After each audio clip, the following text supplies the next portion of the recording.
C'était pour les autres, hein, c'était pas pour moi. Ça, se retrouver à la rue, mais quand on le voit, c'est pour les autres, c'est pas pour soi, quoi.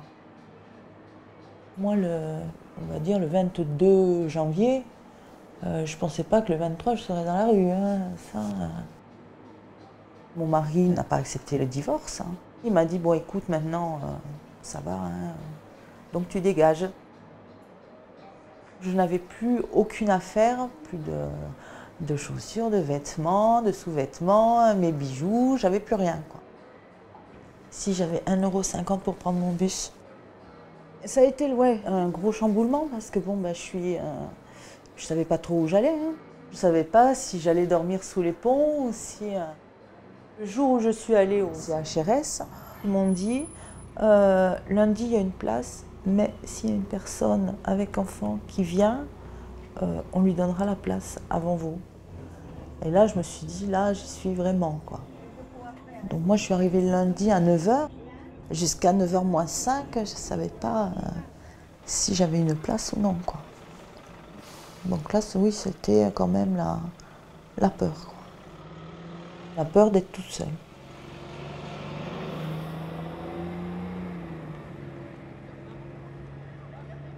Mes revenus, c'est 417 € par mois. C'est le RSA. Pour manger, mais il y a des fois, je ne mange pas. Parce que bon, il n'y a pas de sous, hein. À la fin du mois, c'est toujours la galère. Comme plaisir, j'ai mes cigarettes et puis voilà, quoi. Merci. 40 centimes.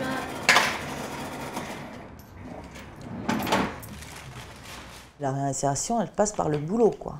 Quoi pour moi, hein. Pour être, entre guillemets, normal.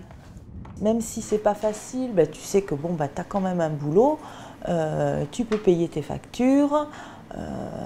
Quand j'entends des gens qui disent ouais, je paye des impôts, mais moi j'aimerais en payer des impôts parce que si je paye des impôts, c'est que je gagne de l'argent.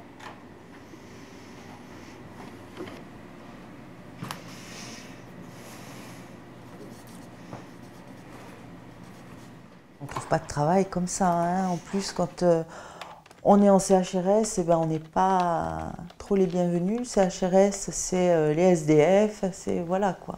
Des lettres de motivation, j'ai dû en faire 80. On ment forcément, on est obligé de mentir à l'employeur parce que bon, c'est toujours ce regard.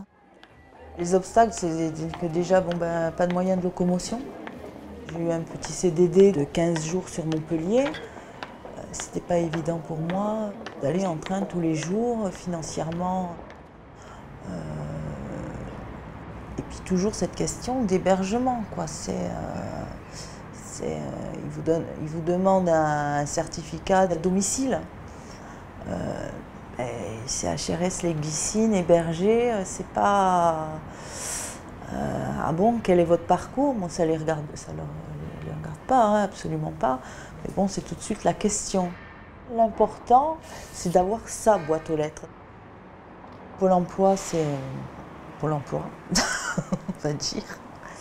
Quand ils vous voient arriver, ah oui, hébergé, d'accord. Ils ont compris, donc hébergé, tu sais rien faire, voilà, quoi. De toute façon, ta vie, c'est foutu. On vous reçoit comme ça, quoi. Mais madame, à 45 ans, vous ne vous rendez pas compte, mais vous ne comptez pas trouver un travail à 45 ans. C'est pas possible, hein. Quand on a le moral, une réflexion, ça passe. Quand on n'a pas le moral, la réflexion, on se la prend en pleine tête, on ne sait plus où on est, on ne sait plus où on habite. Et puis voilà, quoi. Donc, ça n'incite pas, après, à aller vers un employeur, à essayer de trouver du travail. C'est vrai que c'est compliqué pour ça.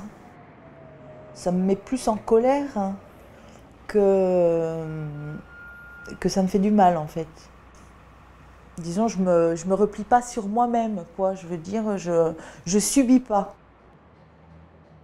C'est pour ça que je suis au CCPA, au CCRPA, pour essayer de faire avancer les choses. C'est ma colère. Le jugement que les gens peuvent donner sur les personnes, justement, en situation de précarité. Il a qu'à aller travailler, s'il ne se levait pas s'il se levait pas tard, peut-être qu'il trouverait du boulot. C'est un feignant, et puis il gagne 400 € par mois à rien foutre. Et c'est ce regard que j'avais malheureusement avant de tomber dans la précarité.